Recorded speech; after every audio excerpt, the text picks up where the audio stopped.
ایسے نالائق جانشین ان کی جگہ آئے جنہوں نے نماز کو ضائع کر دیا اور خواہشات کے پیچھے لگ گئے تو وہ عنقریب گمراہی کو ملیں گے۔ اللہ سبحانہ تعالیٰ نے ہمیں اپنی عبادت کے لیے پیدا کیا ہے۔ سورۃ الذاریات میں آتا ہے وَمَا خَلَقْتُ الْجِنَّ وَالْإِنسَ إِلَّا لِيَعْبُدُونَ، میں نے جن و انس کو محض اس لیے پیدا کیا کہ وہ میری عبادت کریں۔ سورۃ البقرہ میں تمام انسانیت کو مخاطب کرتے ہوئے اللہ سبحانہ تعالیٰ فرماتے ہیں یا ایھا الناس اعبدوا ربکم الذی خلقکم والذین من قبلکم لعلکم تتقون، اے لوگو اپنے رب کی عبادت کرو جس نے تمہیں پیدا کیا اور ان کو بھی جو تم سے پہلے تھے تاکہ تم بچ جاؤ۔ عبادت کا معنی ہوتا ہے انتہائی خضوع اور عاجزی اختیار کرنا۔ اس عاجزی کی بہترین مثال اور بہترین عبادت نماز ہے۔ نماز عبادت کی اعلیٰ ترین شکل ہے، یہ ایک فرض عبادت ہے۔ نماز ہمیں دنیا میں برائیوں سے بچاتی ہے اور آخرت میں جہنم کی آگ سے۔ نماز ہماری غلطیوں اور کوتاہیوں کا کفارہ بھی کرتی ہے، اسی لیے قرآن مجید میں اور سنت رسول صلی اللہ علیہ وسلم میں اس کی بہت تاکید آئی ہے۔ اس کو ادا کرنے والے کامیاب اور اس سے گریز کرنے والوں کا برا انجام اس آیت میں بتایا گیا ہے جس کا آج ہم مطالعہ کریں گے۔ فخلف من بعدهم خلف اضاعوا الصلاة واتبعوا الشهوات فسوف يلقون غیا۔ سورۃ مریم کی آیت نمبر 59 میں اللہ سبحانہ تعالیٰ فرماتے ہیں فخلف من بعدهم خلف، تو ان کے بعد ایسے لوگ جانشین ہوئے۔ عربی میں ایک خلف ہوتا ہے، ایک خلف ہوتا ہے۔ خلف کہتے ہیں برے جانشین کو اور خلف کہتے ہیں اچھے جانشین کو۔ یعنی سورۃ مریم میں اللہ سبحانہ تعالیٰ نے جن انبیاء کا ذکر کیا، ابراہیم علیہ السلام، موسیٰ علیہ السلام، اسماعیل علیہ السلام، ادریس علیہ السلام، ان سب کا ذکر کرنے کے بعد، ان کی تعریف کرنے کے بعد اللہ تعالیٰ فرماتے ہیں فَخَلَفَ مِن بَعْدِهِمْ خَلْفٌ، کہ ان قابل تعریف لوگوں کے بعد ایسے برے جانشین آئے کہ جن کی سب سے بڑی برائی کیا تھی، اضاعوا الصلاۃ، انہوں نے نماز ضائع کر دی، واتبعوا الشہوات، اور خواہشات کے پیچھے لگ گئے۔ یعنی ان کے آباء و اجداد نیک تھے لیکن ان کی اولادوں نے نمازیں چھوڑ دی، یا پھر ان نمازوں کے ارکان و واجبات چھوڑ دیے، یا یہ کہ انہیں اپنے وقت سے تاخیر کے ساتھ پڑھا اور ایسے کام کیے کہ جس سے نماز کا پڑھنا اور نہ پڑھنا ایک ہی ہو گیا۔ ناخلف لوگوں کی یہاں صفات بیان کی گئی ہیں، جیسا کہ نبی صلی اللہ علیہ وسلم نے بھی فرمایا کہ ان کے بعد کچھ ایسے لوگ آئیں گے کہ وہ ایسی باتیں کریں گے جن پر وہ عمل نہیں کریں گے، اور وہ ایسے عمل کریں گے جن کا انہیں حکم نہیں دیا جائے گا۔ تو جو اپنے ہاتھ سے جہاد کرے وہ مومن ہے، جو اپنی زبان سے جہاد کرے تو وہ مومن ہے، جو اپنے دل سے جہاد کرے تو وہ مومن ہے، اور اگر یہ بھی نہ ہو تو خشخاش کے دانے برابر بھی ایمان نہیں رہتا۔ یعنی ایسے لوگوں کو سمجھانا چاہیے زبان سے بھی اور ہاتھ سے بھی، یعنی جیسے اپنے بچے ہیں اور وہ چھوٹے ہیں ابھی 10 سال کے بعد بھی اگر نماز نہیں پڑھتے تو جیسے کہ حدیث میں آتا ہے کہ ان کو مار بھی سکتے ہیں، تاکہ وہ اگر پیار محبت سے اور سمجھانے سے، واعظ نصیحت سے نہیں سمجھتے تو سختی سے سمجھے، حتیٰ کہ نماز ان کی عادت ہو جائے اور پھر اس کے بعد زندگی میں وہ اس پر چلتے رہیں۔ تو بات یہ ہو رہی ہے کہ ان چنے ہوئے لوگوں، انعام یافتہ لوگوں کے بعد آنے والے برے اور شریر لوگوں کا فسق و فجور کیا ہے، کیا صفت ہے، کیا دلیل ہے کہ اضاعوا الصلاۃ، انہوں نے نماز کو ضائع کر دیا، نماز کو چھوڑ دیا، یا یہ کہ شریعت کے مطابق اسے ادا نہیں کیا، اس میں سستی دکھائی، اس میں اہمال کیا، یعنی اسے نگلیکٹ کر دیا یا اس سے منع کر دیا۔ یہ لوگ اللہ سے ڈرنے والے لوگ نہیں تھے۔ مجاہد کہتے ہیں کہ اس سے مراد اس امت کے وہ لوگ ہیں جو راستوں میں جانوروں اور گدھوں کی طرح ایک دوسرے پر سوار ہوتے ہیں، نہ تو وہ آسمان میں اللہ سے ڈرتے ہیں اور نہ زمین میں لوگوں سے شرم کرتے ہیں۔ یعنی انہوں نے بے حیائی اور برائی کے طریقے اپنا لیے اور جس کام کے لیے انہیں پیدا کیا گیا تھا اس کام کو انہوں نے چھوڑ دیا۔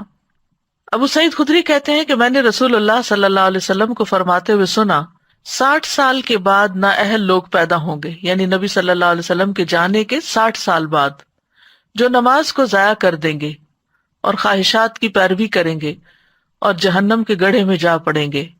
ان کے بعد ایسے لوگ جانشین ہوں گے جو قرآن تو پڑھیں گے لیکن وہ ان کے حلق سے نیچے نہیں اترے گا، یعنی صرف تجوید اور قرات کے ماہر ہوں گے لیکن قرآن ان کے دلوں پر اثر نہیں کرے گا اور نہ ہی ان کے عمل میں آئے گا۔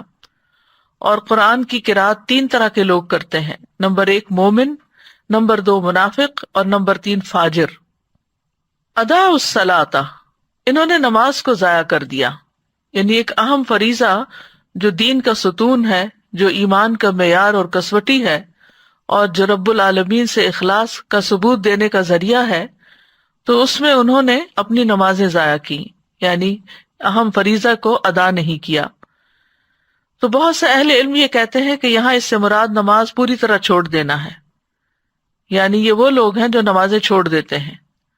بعض اہل علم یہ کہتے ہیں کہ یہ وہ لوگ ہیں جو نمازوں کو اس کے آخری وقت تک مؤخر کر دیتے ہیں، یعنی پڑھ تو لیتے ہیں لیکن بے وقت کی پڑھتے ہیں۔ اور بعض کہتے ہیں کہ یہ وہ لوگ ہیں جو نمازوں کے اوقات ضائع کر دیتے ہیں، یعنی قضا کر کر کے پڑھتے ہیں۔ اور بعض نے یہ بھی کہا کہ یہ وہ لوگ ہیں جو ارکان اور واجبات کو ضائع کر دیتے ہیں، یعنی نماز کے سارے ارکان، شرائط وغیرہ پوری طرح ادا نہیں کرتے۔ حسن بصری کہتے ہیں کہ اس سے مراد وہ لوگ ہیں جنہوں نے مساجد کو بیکار اور خالی کر دیا اور کھیتی باڑی کو لازم کر لیا، یعنی دنیا کے کام کاج میں، دنیا کمانے میں ایسے مصروف ہوئے کہ نمازوں کو مسجد میں پڑھنے کی بجائے جہاں پڑھ سکے پڑھ لیا ورنہ نہ پڑھا۔ ابن مسعود اور ابراہیم کہتے ہیں کہ انہوں نے نماز کو اس کے وقت سے مؤخر کر دیا۔ سعید بن مسیب کہتے ہیں یہ وہ شخص ہے جو ظہر نہیں پڑھتا یہاں تک کہ عصر داخل ہو جاتی، عصر نہیں پڑھتا یہاں تک کہ سورج غروب ہو جاتا ہے۔ لوگوں نے ابن مسعود سے پوچھا کہ نماز کو ضائع کرنے کا مطلب کیا ہے، تو انہوں نے کہا اس سے مراد نماز کو اتنی دیر سے پڑھنا کہ وقت نکل جائے۔ تو ان لوگوں نے کہا ہم یہ سمجھتے تھے کہ نماز کو چھوڑ دینا اسے ترک کرنا ہے۔ تو انہوں نے کہا کہ اگر وہ نماز کو چھوڑ دیتے تو دین سے ہی نکل جاتے۔ نماز کو لیٹ کرنا بہرحال نفاق کی علامت ہے، جس کا حدیث میں بھی ذکر آیا ہے، اور سستی سے پڑھنا اور دکھاوے کی نماز پڑھنا اور اللہ کو کم یاد کرنا یہ منافقین کی نماز کی صفات ہیں۔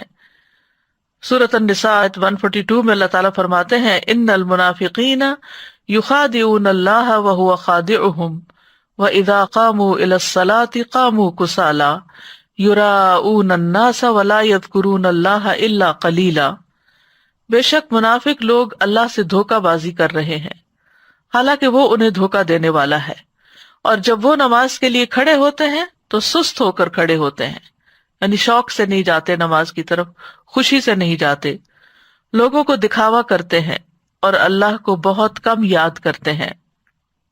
رسول اللہ صلی اللہ علیہ وسلم نے فرمایا یہ تو منافق کی نماز ہے، یہ تو منافق کی نماز ہے، یہ تو منافق کی نماز ہے، کہ سورج کو بیٹھے دیکھتا رہتا ہے، جب وہ شیطان کے 2 سینگوں کے درمیان ہوتا ہے، یعنی غروب ہونے کے قریب ہوتا ہے، تو کھڑا ہو کر 4 ٹھونگے مارنے لگ جاتا ہے، اس میں اللہ کا ذکر نہیں کرتا مگر بہت تھوڑا، یعنی اللہ کو یاد کرنے کی بجائے وہ ادھر ادھر کی باتیں سوچتا رہتا ہے، یا بس نماز کو سر سے اتارنے کی فکر کرتا ہے۔ رسول اللہ صلی اللہ علیہ وسلم نے یہ بھی فرمایا کہ بے شک منافقوں پر سب سے زیادہ بھاری نماز عشاء اور فجر کی نماز ہے، دونوں آرام کے وقت ہیں اور نیند کے وقت ہیں، اس لیے ایسے اوقات میں ان کو نماز پڑھنا اور مشکل لگتا ہے۔ سعید بن مسیب کہتے ہیں کہ وہ لوگ حی علی الصلاۃ حی علی الفلاح کے الفاظ سنتے ہیں، تندرست اور صحیح سالم ہونے کے باوجود نماز پڑھنے نہیں جاتے، استغفر اللہ، یعنی آذان کی آواز آتی ہے اس کے باوجود بھی وہ اس سے غفلت برتتے ہیں۔ ایک معنی یہ بھی کیا گیا ہے کہ یہ عمدگی سے نماز نہیں پڑھتے۔ ابو ہریرہ رضی اللہ عنہ کہتے ہیں کہ ایک دن آپ صلی اللہ علیہ وسلم نے ہمیں نماز پڑھائی، پھر مڑے اور فرمایا اے فلاں، تم نے اپنی نماز اچھی طرح کیوں نہیں ادا کی؟ کیا نمازی کو دکھائی نہیں دیتا جب وہ نماز پڑھتا ہے کہ اس نے کس طرح نماز ادا کی؟ حالانکہ وہ اپنے ہی لیے نماز ادا کرتا ہے، تو پھر چاہیے کہ اچھے سے اچھے طریقے سے ادا کرے۔ اسی طرح ایک معنی یہ بھی ہے کہ جلدی جلدی نماز پڑھنا، بس سر سے اتارنے کی کوشش کرنا۔ حذیفہ رضی اللہ عنہ کہتے ہیں انہوں نے ایک آدمی کو نماز پڑھتے ہوئے دیکھا، اس نے نماز میں کمی کی، یعنی تیز تیز پڑھ رہا تھا، صحیح طرح رکوع اور سجود ادا نہیں کر رہا تھا۔ حذیفہ نے اس سے کہا تم کتنے عرصے سے ایسی نماز ادا کر رہے ہو؟ اس نے کہا 40 سال سے۔ تو انہوں نے کہا کہ تم نے 40 سال سے کوئی نماز نہیں پڑھی، اگر تم ایسی ہی نماز پڑھتے مر جاتے تو تم محمد صلی اللہ علیہ وسلم کی ملت کے علاوہ ہی مرو گے۔ پھر کہا بے شک ایک آدمی ہلکی نماز پڑھنے کے باوجود اسے مکمل اور اچھے طریقے سے ادا کر سکتا ہے۔ تو اصل مقصود کیا ہے کہ نماز کا پھر حق ادا کیا جائے، اطمینان سے نماز کے ارکان کو ادا کیا جائے۔ ابو ہریرہ کہتے ہیں کہ رسول اللہ صلی اللہ علیہ وسلم ایک مرتبہ مسجد تشریف لے گئے، اسی وقت ایک شخص آیا اور اس نے نماز پڑھی۔ اس کے بعد نبی صلی اللہ علیہ وسلم کو سلام کیا، آپ نے سلام کا جواب دیا اور فرمایا کہ واپس جاؤ نماز پڑھو کیونکہ تم نے نماز نہیں پڑھی۔ وہ لوٹ گیا، اس نے ویسے ہی نماز دوبارہ پڑھ دی جیسے پہلے پڑھی تھی۔ پھر آیا اور نبی صلی اللہ علیہ وسلم کو سلام کیا، آپ نے فرمایا واپس جاؤ نماز پڑھو کیونکہ تم نے نماز نہیں پڑھی۔ اس طرح 3 مرتبہ ہوا۔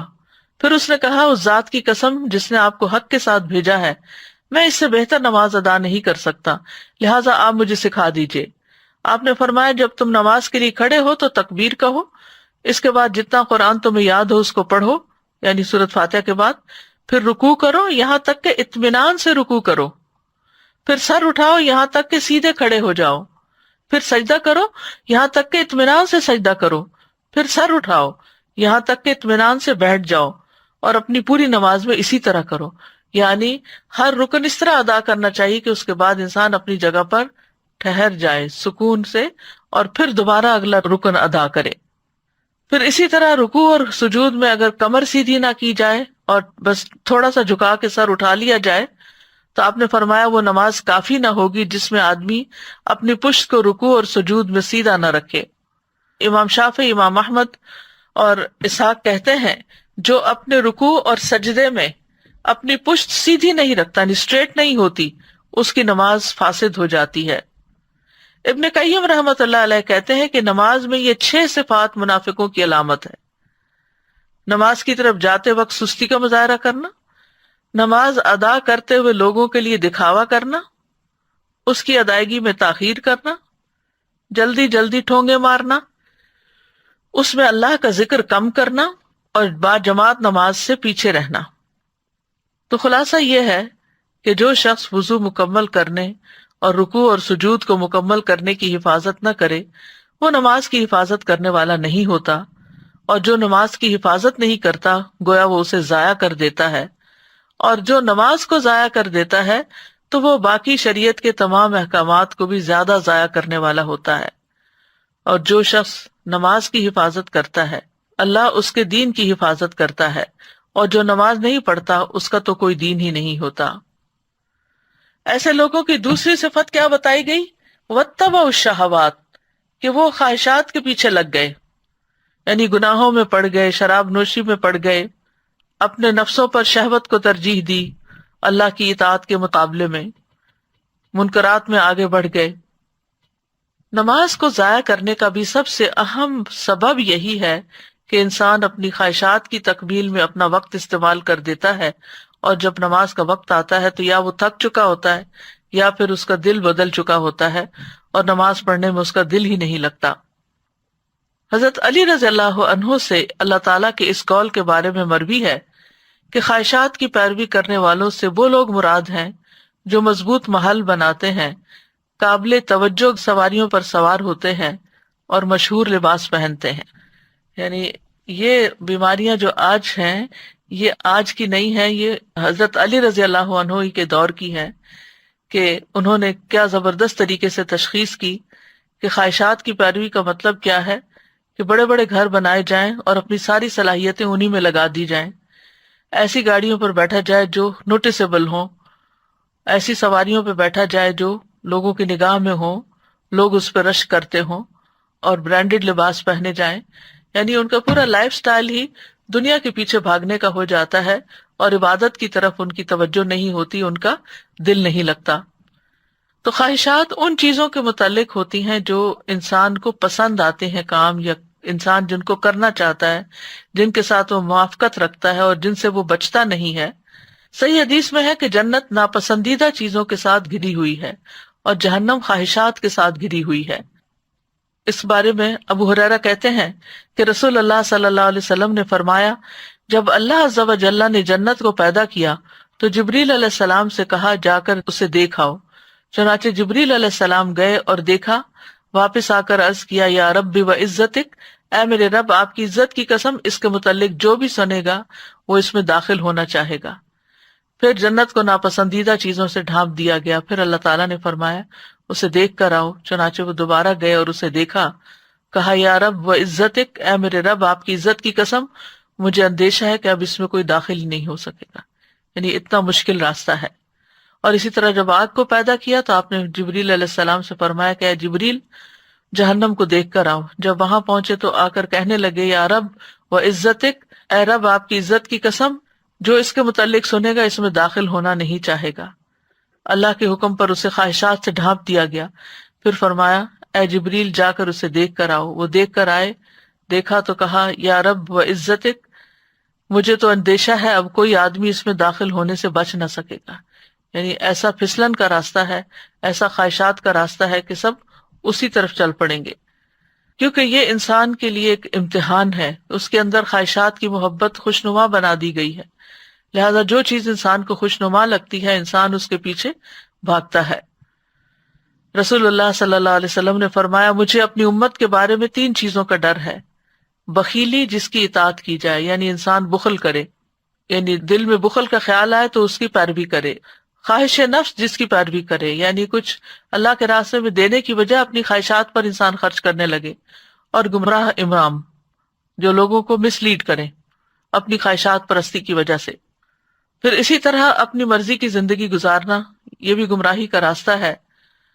اور آپ صلی اللہ علیہ وسلم نے اس کے بارے میں فرمایا، مجھے تمہارے متعلق ان گمراہ کن خواہشات سے سب سے زیادہ اندیشہ ہے جن کا تعلق پیٹ اور شرمگاہ سے ہوتا ہے، اور اپنی مرضی پر چلنے کی گمراہی کا بھی اندیشہ ہے۔ اپنی مرضی پہ چلنے کی گمراہی یعنی جو دل میں آئے گا وہ کریں گے۔ اگر دیکھا جائے تو خواہش کی شدت جو ہے وہ ہر برائی کی جڑ ہے۔ قرآن مجید میں یہ جو آتا ہے وہ احضرت الانفس الشح، تو شح کا معنی یہ کیا گیا ہے کہ کسی چیز میں شدید خواہش رکھنا اور اس کی حرص کرنا، اور یہی شح جو ہے یہ انسان کو پھر بہت سی برائیوں پر آمادہ کرتی ہے، خون ریزی پر، محرمات کو حلال سمجھنے پر۔ اسی طرح یہ ہے کہ خواہش پرستی جو ہے یہ غفلت کا ذریعہ ہے۔ آپ نے فرمایا کہ میں تمہارے فقر سے نہیں ڈرتا، لیکن اس بات سے ڈرتا ہوں کہ دنیا تم پر کشادہ کر دی جائے گی جیسے پہلے لوگوں پہ کی گئی تھی، تو تم ایک دوسرے سے آگے بڑھنے لگو گے جس طرح وہ ایک دوسرے سے آگے بڑھنے لگے، اور وہ تمہیں غافل کر دے جس طرح ان لوگوں کو غافل کر دیا تھا۔ خواہش پرستی سے انسان اللہ کے ذکر سے غافل ہو جاتا ہے۔ اللہ تعالیٰ فرماتے ہیں، یا ایھا الذین آمنوا لا تلہکم اموالکم ولا اولادکم عن ذکر اللہ، اے ایمان والو تمہیں اموال اور تمہاری اولاد اللہ کی یاد سے غافل نہ کریں، اور جو ایسا کریں گے وہی خسارہ اٹھانے والے ہیں۔ یعنی انسان کی عام طور پر خواہش مال کی ہوتی ہے، اولاد کی ہوتی ہے، پھر آگے جا کر انسان ان چیزوں میں اتنا محو ہو جاتا ہے، اتنا ان سے راضی ہو جاتا ہے کہ اللہ کی یاد سے ہی غافل ہو جاتا ہے۔ یعنی ان چیزوں کے نہ ہونے پر جس طرح وہ رب کو پکارتا تھا، ان کے ملنے کے بعد وہ رب کو اس طرح نہیں پکارتا۔